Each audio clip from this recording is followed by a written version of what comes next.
So, I guess that's it. A boy from Pallet Town, with dreams and aspirations to be the very best that no one ever was, to finally reaching the highest peak of Pokemon battles, that is, World Champion. Realizing that change and accepting your accomplishments was a very important key to this final episode. However, there's something way more, and within it all, a very important message was hidden by the writers, not just to Ash Ketchum, but to us, the audience, the fans. So, everyone, let's recap and review Ash and Pikachu's final episode for one last time. We begin off with Ash, Misty and Brock at the iconic split roads, where like always, it's time to say goodbye. Typical Brock gets all up in Misty's face. I don't know if he was saying how much of an awesome person Misty is, or just saying how much he loves Mister's sisters. But whatever it was, Krogan put a stop to it real quick. The boys say goodbye to Misty, and following that, Ash and Brock say their goodbyes too. Man, even though those two didn't do much in this final series, just having them here, being the ones who started it all with Ash, the nostalgia, emotions, everything, it hit differently. Goodbye, and always thank you, Misty and Brock. I will miss you. Next, we see Ash and Pikachu admiring the view and landscape of their hometown, Pallet Town, as the boys run down the hills through the sunset. Of course, Ash has done this many times, but with this being the last time, it just hit differently again. The duo arrive back at home to be greeted by Mr. Mime and Ash's mum, Delia. She notices that the two are dirty, so they get into the bath. Delia was holding Ash's clothes, which made me believe that Ash was getting a brand new outfit like he always does at the end of one journey. However, this time was different, and this will be emphasized more later in the video. Oh yeah, the Ash and Pikachu used Thunderbolt meme in the bath finally happened. That had me dying of laughter. Afterwards, Delia makes Ash's favorite meal, croquettes, and Pikachu gets a mountain of Pokemon food. Being one of the strongest Pokemon in the world, he truly deserved that. Just seeing Ash spend time with his mother at the end of the day, eating dinner like normal children, was a nice change of pace from what we're used to seeing of Ash in episodes. We're always used to following him and Pikachu as they go on these many new adventures, so having time to just relax and chill, and even seeing him with his mum was so huge, especially as this is the final episode. Whilst in bed, Ash speaks and reflects about his encounter with Latias and Latios, hoping the two are finally safe at their homes, as them saying goodbye to Ash to go back home in the last episode is what triggered him to realize he should go home as well. Delia wakes him up, and Ash is late like he was in the first episode, as today he's going to meet Professor Oak. However, he nearly runs out in his pajamas like before, so his mother stops him just in time, which was very funny. The original series soundtrack starts to play, and as the boys head out the door, Ash's mum quickly stops him again to show Ash she has bought him some brand new shoes, which look clean as heck. They even have the green logo from his original series hat. However, Ash says no to changing them, as he'd rather have his worn out ones, and this is where the episode really started focusing on the big message to us as the audience and to Ash himself, which us as the audience have to figure out, and I love this. We'll get to the end of what this is later on. Ash arrives at Oak's lab to be greeted by Tracy and his Marill. He tells Ash that he's been sent by Professor Oak to go do some work for him. It's very nice to see Tracy get some proper screen time here, and just seeing him interact with Ash for one last time.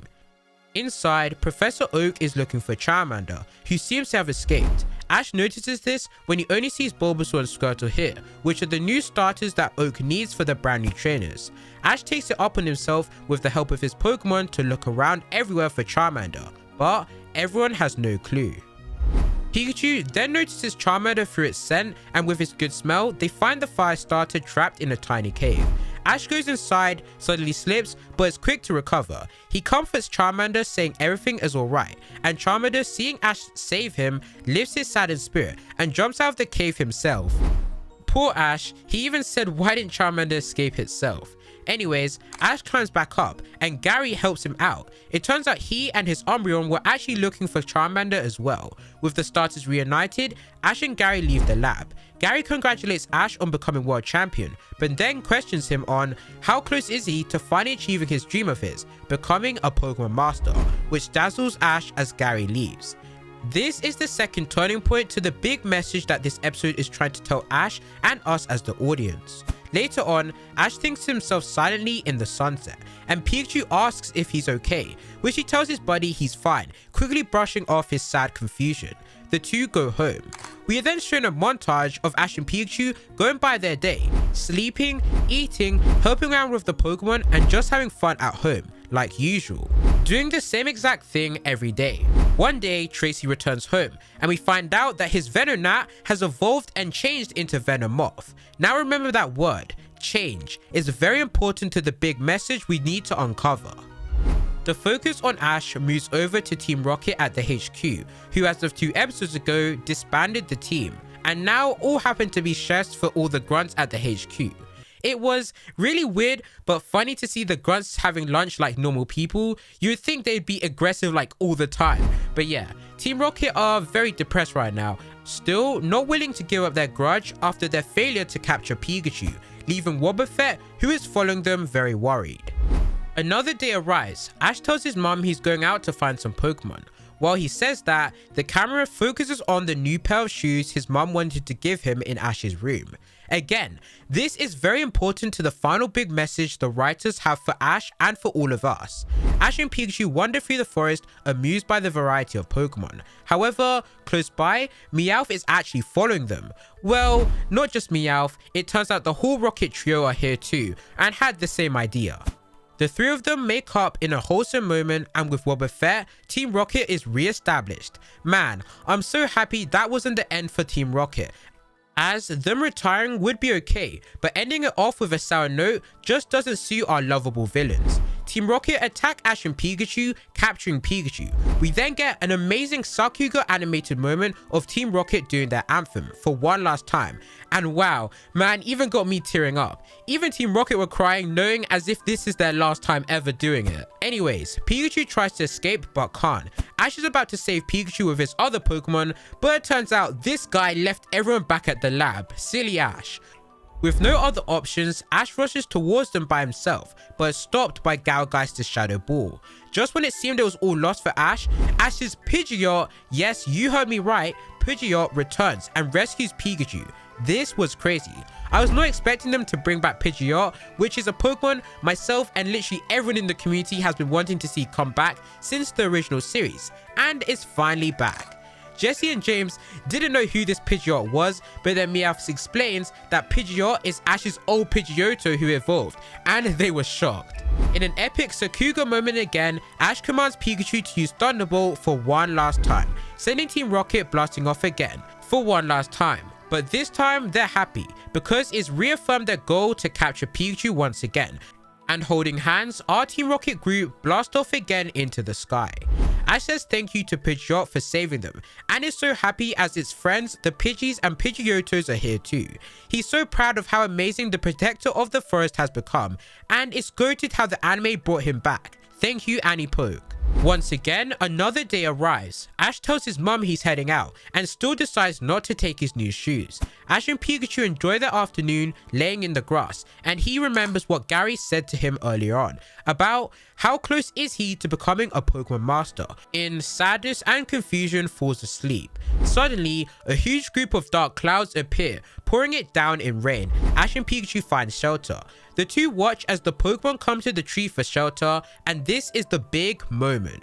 Ash finally realizes the big message to what Gary was trying to say to him, and about how close is he to achieving his goal of becoming a Pokemon Master. What truly is that dream of his? Finally, we get the answer to what the community has been speculating and theorizing for the last 25 years of what a Pokemon Master is. Ash Ketchum says, Pikachu, we met Gary earlier, right? He asked me if I'd got closer to becoming a Pokemon Master, but becoming a champion is not my goal. I believe I'm still a challenger, going on many more adventures and meeting new Pokemon, because nothing is ever a waste of time, meeting that Latios too. I want to become friends with every Pokemon all around the world.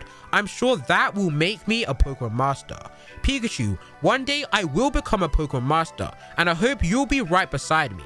Alright, let's go. So, a Pokemon Master is becoming friends with every Pokemon all around the world. That's what will truly make him achieve that status. Latios proved earlier that Ash still hasn't become friends with every Pokemon, and I think that moment was just beautiful. Thank you to the writers for finally revealing what this dream is. Even though this is the end, Ash is going to keep going and meeting all kinds of Pokemon to achieve his dream, and with his partner Pokemon Pikachu by his side. Hopefully we will see this happen one day. But that's not all, because I still haven't told you the huge message the writers are trying to tell us. The rain stops, revealing a big rainbow, and the two run towards it. Back home, Delio's about to wake up Ash, but notices his brand new shoes are gone. In place are his old, worn out ones. We then see Ash and Pikachu walking through a bunch of cherry blossom trees. As he walks, he's wearing these brand new shoes, revealing the big message of this whole episode: accepting change. At the beginning, Ash was afraid and didn't want to accept it was time to change. As soon as his mum offered his new shoes, he was quick to refuse them, as he was fine with his current worn out ones, as he did not want to accept change. This was also clear when Gary asked him about his goal, because Ash was really confused and quickly brushed that over, because it's something new to him. It's change. No matter what region or journey, Ash has always worked to becoming a Pokemon Master as the end goal. But has he ever actually sat down to reflect on how close is he to achieving that goal? No, because he's afraid to accept the form of change by having to go down a different route in life to achieve what he's dreamed of. There's also symbolisms of change when Tracy returned back and Ash noticed that Tracy's Venonat had now evolved into a Venomoth. When Ash was doing the same thing every day, waking up late and having his mum wake him up. These are all habits Ash was used to and did not want to change because it was comfortable, and this ultimately goes back to his shoes. He's done so much with those shoes, been everywhere in the Pokemon world with those shoes, achieved heights and levels which can only be imagined with those shoes. If he was to change them, he would be changing and saying goodbye to his current self, that self he was comfortable with. But that wouldn't help him in achieving his ultimate goal of becoming a Pokemon Master, leading him to finally accept change, and the symbolization of him wearing those new shoes showcased that. Thank you to Annette on Twitter. She also explained that Ash's worn out sneakers is a reference to the lyrics from Ash's Japanese voice actor Rika Matsumoto's song, Type Wild. In those lyrics it says, "But now, they can't be found anywhere else in the world. They're the best worn out shoes." Ash realized those shoes were the best ones that can't be found anywhere else. They were the best pair of worn out ones because they have their limits, like his former self. And this goes into Ash accepting change with his brand new shoes. As we saw him walking through the cherry blossom trees, in Japan, they symbolize the death and birth of life, a time of renewal. The death of Ash's previous self, which he had to accept to move on, and now the birth of his new self, who knows what it truly takes and knows what he must do to become a Pokemon Master. And that is what the writers are trying to say to us. Because we as the fans have to change as well. As much as it can be scary, sad, annoying, confusing, change has to happen and happens all the time. You have to accept change to move on, to become the best you can be, and enjoy whatever comes next in life. And this perfectly ties into the new series, as now we have new protagonists, characters, and stories waiting to be told. We can't enjoy them if you don't accept change, like with Ash leaving. It's time for us to accept and embrace change. In the final scene, we see Team Rocket watching over Ash and Pikachu as always. The pair get to a split road from the beginning of this series, and like they did last time, they used a twig to determine which way to go. Last time, Ash went the opposite way to the direction of the twig. This time, Ash followed it.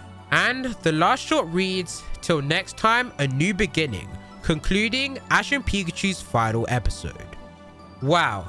I love this. I still can't believe that's the end, but the message the writers portrayed to us in this episode was just beautiful. Thank you so much for 25 years of amazing memories that we'll cherish forever, Ash Ketchum, and what a journey it has been. With this ending, I'm sure one day, we will see Ash and Pikachu again, wherever it is. If you enjoyed today's video, please be sure to give it a like and subscribe for all new future Pokemon anime related content, like the new Pokemon Horizons anime coming up.